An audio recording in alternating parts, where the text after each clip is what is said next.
Oh, I forgot to tell one other tidbit of this wonderful story that happened. Um, so the officer tells me, I'm like, well, why are you taking my husband to jail? He was in the passenger seat. He was getting out to pay for the room. And the officer says, because he handed me his ID. And I was like, but you asked him for it.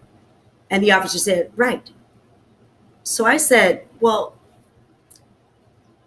if you ask him for his ID and he hands you his ID, he's supposed to do it. But because he handed you his ID voluntarily, you take him to jail. And the officer says, well, he shouldn't have handed me the ID.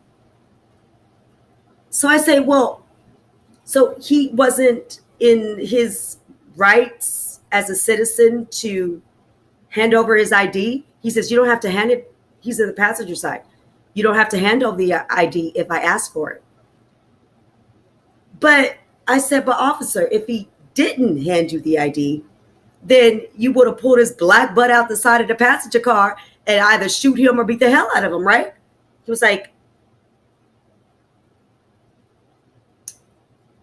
so it's like a double-edged sword. If he didn't give his ID, you would have ran his ID forcefully.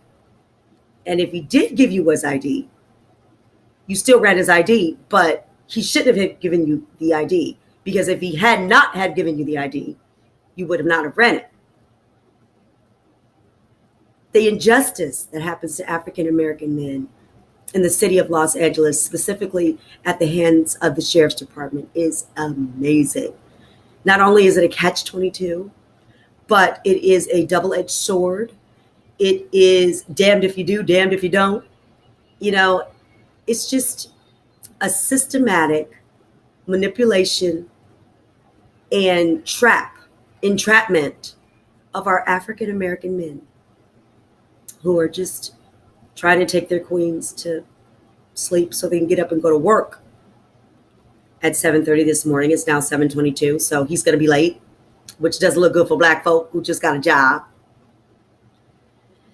I just had to add that tidbit because it was important, and it kind of shows the state of affairs nowadays, especially the state of the police department and the racism at the hands of white officers um, who sidestep the law. It's just beyond words. Stay blessed and highly favored.